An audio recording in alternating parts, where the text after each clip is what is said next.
We're going to make some soup this time called stuffed bitter melon soup. Now for people who don't know about bitter melon, it's very benefit to your health, especially if you're diabetic, and it's also very good for your skin. So here I have pork ribs and shrimps, deveined and shelled, and we're going to use the rib for the stock and the shrimp for the fillings.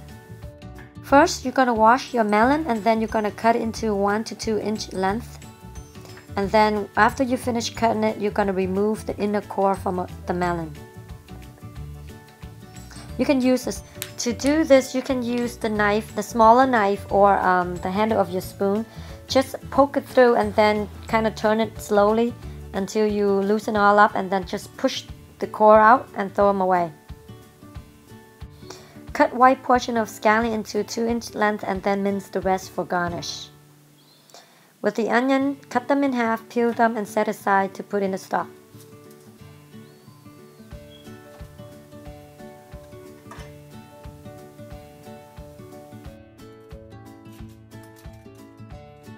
Now with the shallots, I'm gonna mince them finely to put in the fillings.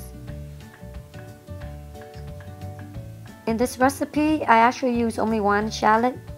But if you have more shallot, then use at least 2, just to give it more flavor.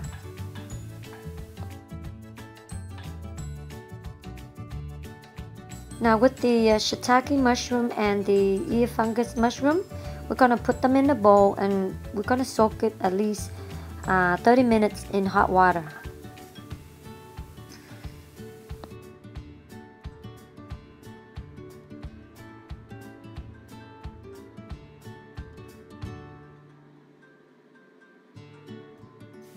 With the shiitake mushroom, make sure you cover with a lid or anything. Now this is the tapioca noodles. We're going to soak it in hot water also. Now when your water boils, just add in the bones or the pork ribs to cook in high heat and then skim away the foam on top until the broth is clear. And then you're going to add in the onions and the whole black peppers. Cover and simmer for at least 30 to 40 minutes until the ribs is tender. To get the fillings ready, first you're gonna ground up the shrimps. You can do this or use a food processor to ground it up. And with the mushroom, you need to clean them at least 2 to 3 times under cold water after soaking it for 30 minutes under hot water. And make sure you squeeze the excess juice out, and repeat the step until you see the water is about 2 to 3 times cleaner or clearer. Okay, do the same thing for the shiitake mushroom and set them aside.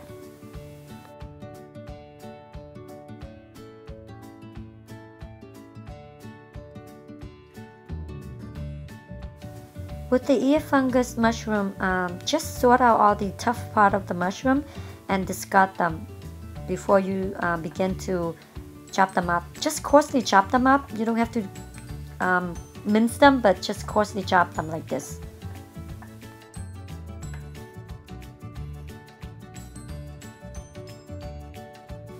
With the shiitake mushroom, you're just gonna remove the stem and then you're gonna cut them in half.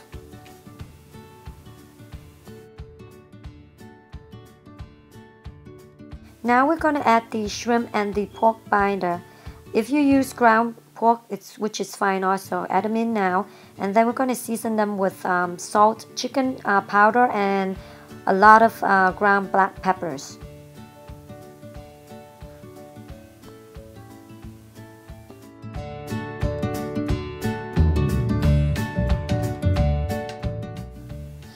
Now into it, we're going to add the minced shallots. Or if you use the white portion of the scallions, you can also use that if you have access to that.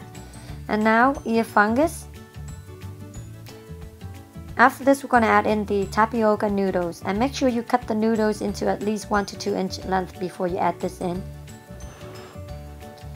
After this, we're going to mix them thoroughly.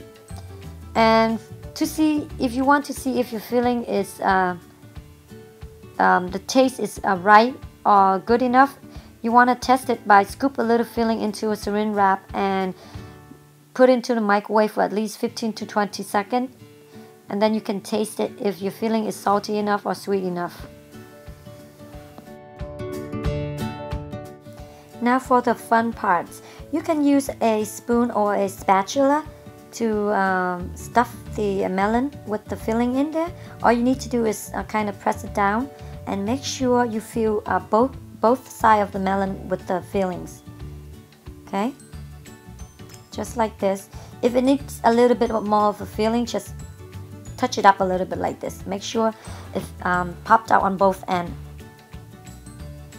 And the other way is to use a Ziploc bag, turn it inside out, put in the fillings, and cut about half an inch wide opening. And then all you need to do is squeeze down the filling into the melon. Okay, and before you cut off the filling, make sure you pull up the bag a little bit so you don't cut off the plastic bag, like that. And then use the back of the spoon to press the filling down into the melon. And again, make sure you fill up on both sides, just like this. See how easy and fun? Now when I use ribs, I don't have to remove the ribs, but if you use chicken bones and pork bones, you can discard the bones. So make sure you remove the onion first before you add in the melon. Now you're going to add the melon and the shiitake mushroom all together at once. What the shiitake mushroom does is it gives out a lot of flavor to the soup. Okay, now I'm going to add in the melon. If you feel like there's not enough water or soup base for the soup, you can always add in more hot water or chicken stock later on. But I think this is the level of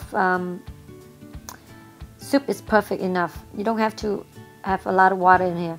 And for the rest of the fillings, I can just spoon them and form them into a ball, and then just put them in the soup also.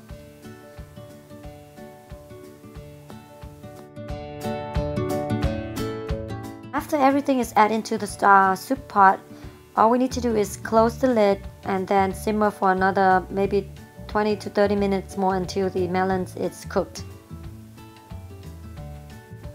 So in between the time that's cooking, we need to season it with salt and a little bit of chicken powder, and about maybe just a tiny bit of sugar if you're using sugar.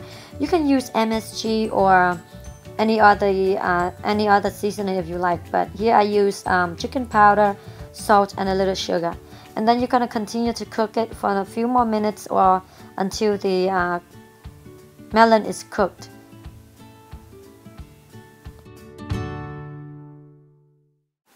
So now is a good time to add in the white portion of the scallions. Okay, and then also it's a good time to see if the melon is cooked right about the texture that you want. You don't want it to be too soft. I think this is perfect enough, but if you want it softer, cook it for longer. Okay, now I'm gonna just simmer it for another 10 more minutes and then I'm done. Turn off the heat and serve hot. You're gonna garnish with this with chopped green onions or cilantro if you use, and then sprinkle on some black peppers. Now you can eat this with white rice or by itself. As in the beginning of this video, I talk about how bitter melon can benefit people with diabetes. So if you know anyone who have diabetes, introduce them to this bitter melon and hopefully they like it. So have fun cooking and thank you for watching. See you next time.